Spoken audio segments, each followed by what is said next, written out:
Alright, we had to come back and thanks for joining us on Carp Files. We were busy getting a bit better acquainted to feeder fishing using the Browning rods. Today I'm actually using the Browning hybrid rods, which is very well priced. Lovely little 11-foot rods, ideal for a small dam like this. Now, last week you guys saw we're struggling to get a bite. Firstly, the conditions were tough with the fronts coming or the heat waves coming through, and in general the fish wasn't really on the bite. But we made one fundamental mistake, which I always tell people not to do. We did it, and there again the proof was in the pudding. We didn't get information on the venue. It was our first time here. We didn't speak to the owner in time. We only spoke to him late in the afternoon, where he gave us the information that these dams get fed by fishy pellets, alright, fish meal pellets, which makes, in tough conditions like that, the obvious or only chance you will have is to use the natural food, which they used to. So today we're here to test that theory, and there was quite a bit of rain the last 2 days. It's 5 days after we've been here, 4 days. It's 4 days later. So we're going to try again. We're going to change a bit of the technique. We're going to adapt our feeds. One rod with Browning's fishy type of flavors. I'm using monster crab today. And on the other side we're going to fish just the natural fish pellets and food they actually give you. I'm going to put alternate a bit between herring and just normal putting the bait on the hook. Between the two rods we're again going to feed two areas and see if we can have better results today. Now, out of this whole excursion, there's one lesson to be learned. Do your homework on the dam. Speak to people who have fished it or fish it regularly, or speak to the owner or the caretaker of the dam as to what normally works here, how the fish behaves, because every venue and every dam is different. Even in salt water, different areas work different, even though it's the same species. You need different conditions and different food sources which the fish prefer in that area as a general basis. You start with a foundation, you find that basis, and then you start working from there and you adapt. That way you find the pattern quicker and get the results quicker than starting blindly and just sitting and trying whatever you think might work. So let that be a lesson to everybody, and it will make a big change in your fishing. Okay, now what we're doing is we're doing a combination mix. We took some of the brown bread paste they make here, we mixed it in here. We took some fish pellets, we put it in, and then this betaine mussel mix, which is the closest to the smell of what they're using, the Browning Champion's Choice. Now, as I explained on previous episodes, this feed is actually fantastic, how quick it binds and how strong the smells are. And always worth mentioning, the nutritional value they've got in their feed, if you read on the back of the pack, is phenomenal. So what I'm doing is I'm going to condition the fish a bit with something that's familiar and bulk it up a bit with some other feed we've added to this. Now, there's the betaine mussel mix, and then the lethal feeder as well, which is a very strong fishy flavor, which we're going to use as combination with the pellets and the bread paste.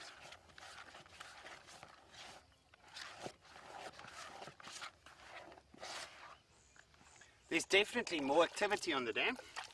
Been watching the water, there's a lot more bubbles, and why I say there's a lot more bubbles is when fish are feeding, especially carp on the bottom, they do push out the air that generates because of the rotting bottom and heat and fermentation, and they loosen those air bubbles that comes to the surface. So you can see in some spots, if you make a feeding area and you wait a day or maybe sometimes a couple of hours, you can definitely see the carp start feeding there. Now all you do with this feed, a quick mix, make sure your density is right. If it's too wet, just add a bit.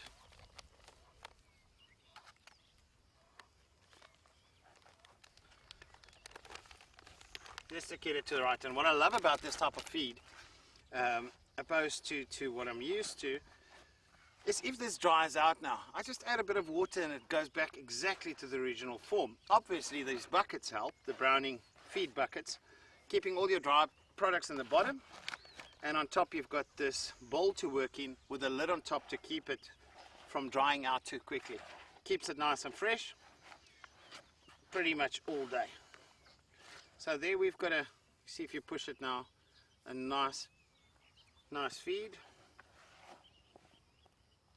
I think I want to add more. Okay, what I'm doing now is I'm making little feeder balls, which I'm going to use the slingshot just to put them on the right here, the area I want to cover this side. So more or less the same size each one of them, so that you know exactly where to pull to get it in exactly the same spot. We've seen some feeding bubbles on the right, and there's a bit of an inlet there by the stairs behind me where the water normally after the rain runs in, which is a natural feeding area. Fish obviously lies there, especially after it rained or there's water coming in, to see what washes down for them to eat. So that will be a logic area, especially if you don't know the bottom of the dam. Where there's channels, small dam like this doesn't really make that big a difference because the overall depth is very similar. There's no especially deep areas except in the back there where the guys dive that we're aware of. So another thing is when it's colder weather or a front, that's not a bad area to go and try. You're going to wait much longer for a bite, but nothing wrong in trying that area. Same with these smaller dams, and dams that get a lot of anglers and a lot of pressure, gets used to the sound of food falling on the surface, and they go check it out. Once they discover it is food, then that sound becomes synonymous for them with food falling. So you'll do a couple of balls to get it going. When they get there, they'll see there's food, and then keep on feeding your area the whole time, every half an hour or so with a couple of balls, so they get used to the sound and they go to the area and feed. In between, your hook will obviously lie disguised, and once they get comfortable with the feeding, they'll suck in that hook, and that's the whole purpose of fishing, or the whole objective of fishing. Okay, now these slingshots are available in the specimen section of most stores, where Corda's got a very nice one. I've still got my old one, which I used years ago. And the idea is to concentrate on how far you pull it, your angle where you're aiming, to get them in the same spot.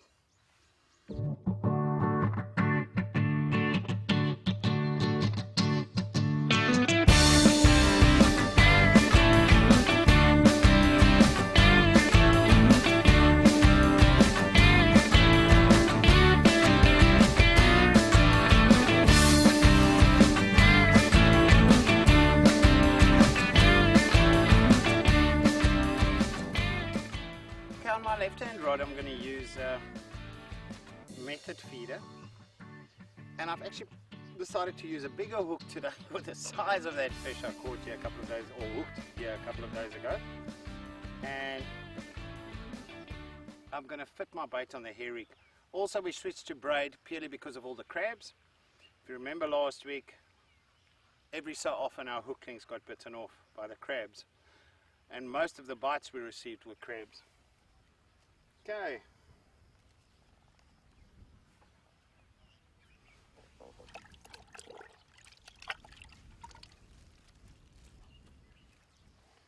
Then I'm going to put a monster crab chewy on my hair, and then I'm going to use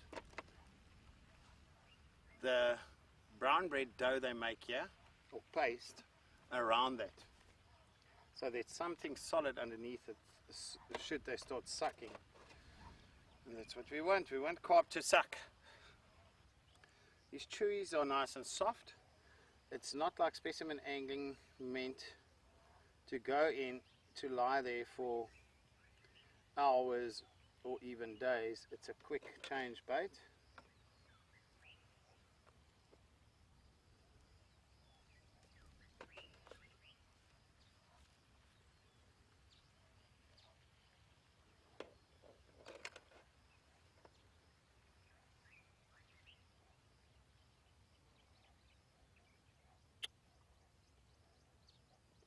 The concentration.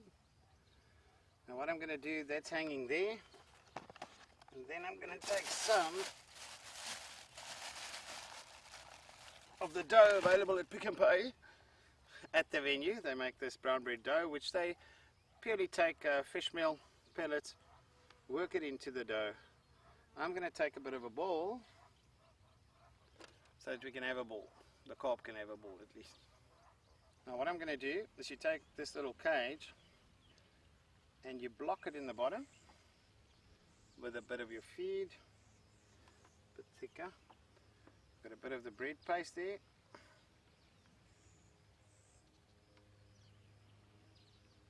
Okay, now that's blocked. Then what I'm going to do, if I can find it, is use some pellets. Put some pellets in there. Handful of pellets. And then a little plug for the top, thinner so it can open quicker. Just so that it doesn't fall out in the air. That's the only purpose for the top. But it must go soft quickly so that those pellets can start falling out. You need to really be confident with your rods, your reel, your line. Like here, we're using the hybrids, the Browning hybrid 11-foot rods. It's actually power pellet wagglers. Can be used for feeding as well because it's got the tips, the interchangeable tips, which I think is 1.5, 2 and 3 pound on these particular rods.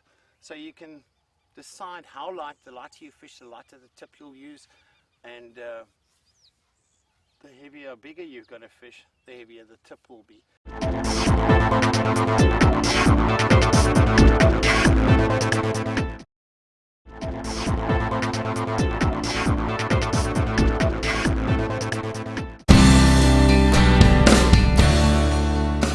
These little reels are fantastically balanced.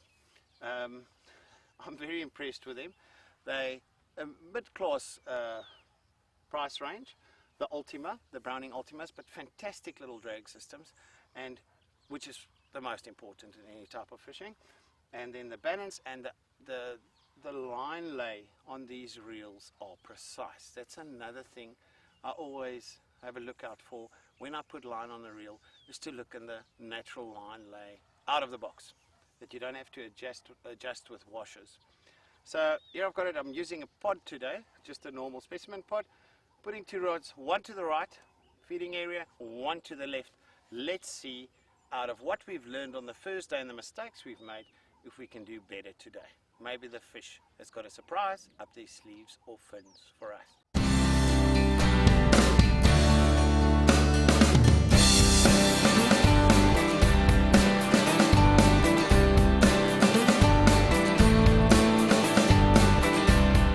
Just a lot of slack on this rod. Now it feels stuck again.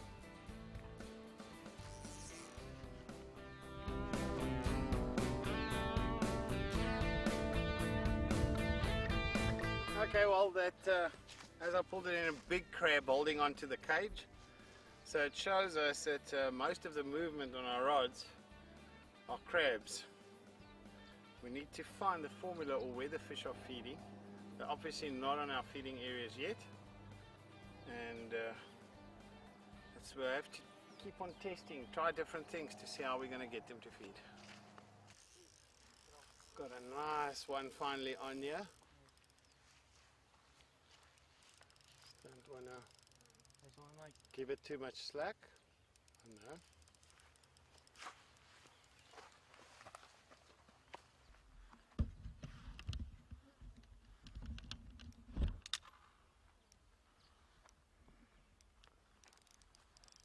Awesome.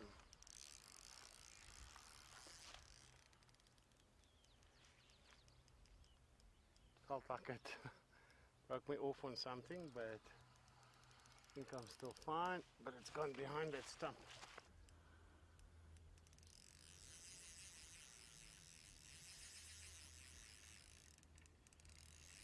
It's going around something, it's damaging this line badly.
got the biggest mouth in size ratio. It's a very long fish, not very fat.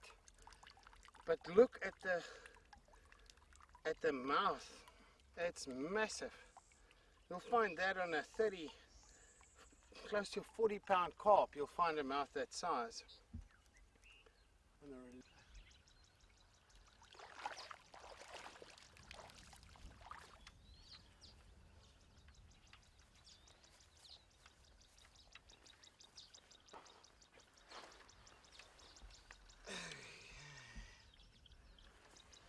Now, I don't know if you guys could see the rod, but I can't put enough emphasis on how amazing that fight was. 6-pound line on the feeder rod. It's a 13-foot, very small hook with a cage, and I was feeding pellets. And on my hook bait I had brown bread with pellets mixed. And look at this fish, guys. What a strong fish. Now there were 3 factors that helped me here. And I must give credit to that. The drag on that reel, number 1. The 6-pound, that's Dawa sensor line, which I'm sold with it. And yeah, the rest, but this fish gave me a proper fight. Look at that, I reckon about 5 kilos. What a nice fish. Thanks for the best fight I've had in a dam on light tackle. And I got a small little scale here, and I'm going to weight in this net and then just deduct the weight of the net. Okay, it's not liking that.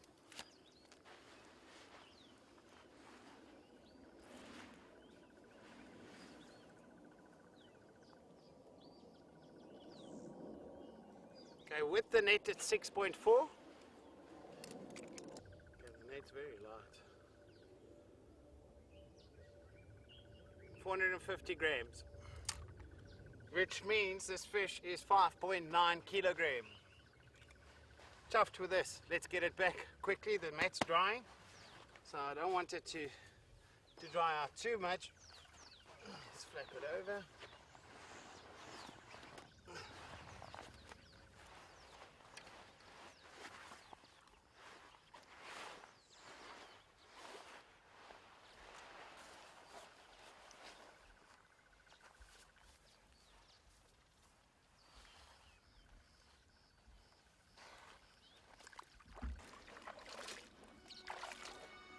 Okay, big boy. Strong boy. Not that big, but strong.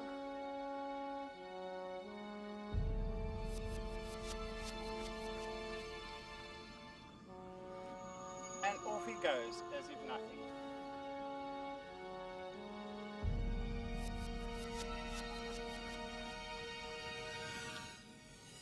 Now if that fish had to get some body onto it, that would be a 10-kilo fish. The length is there, it just needs a bit of body. My left-hand rod, you can see I've used, like you should with a cage, a much longer link to my hook. So it's not lying close to the cage. When this dissolves a bit, you draw it so that you can pull your hook into the feed, into the pellets. This one we adapted to see if that works, and I'm going to leave it just like that. I'm not going to change it. But bait wise, also going to use a ball, using a much bigger hook on this and a bigger ball. You guys saw that fish's mouth. That's unbelievable. That thing can swallow tennis balls. So I think slightly bigger baits is the order of the day, and hope the crabs stay on the feeding areas we've made, because we're not going to fish on the feeding areas. We're going to fish just off them. This particular one, I want to put about, say, 5 to 6 meters over my feeding area on the other side.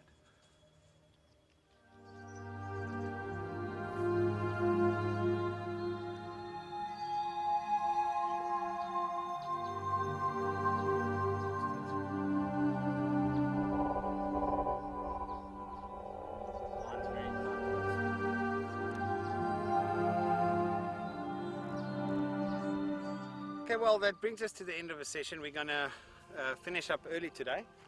Should back, I'll definitely come back here and put a proper session into this. Now I would love to fish this overnight, maybe specimen style, light specimen. That last fish going around the trees there or branches in the water. But I think there's surprisingly big fish in this dam. That's not what we expected. We expected to come here, catch those 1.5 kilo fish if we're lucky, and a whole bunch. Instead, very few small fish we saw. All the fish that broke the surface were big fish, and we changed our techniques to get some of them. We hooked a very big, the first time we had a very big fish that broke us up. Second time around we at least landed one, lost one, but we'll definitely be back, maybe with a slightly heavier tackle. Look at that, just teasing us, some nice big fish. So thanks for joining us, and next time I think we're going to look for some of the bigger dams and see how we can get a feeding area going on feeder fishing and see what we can catch on it.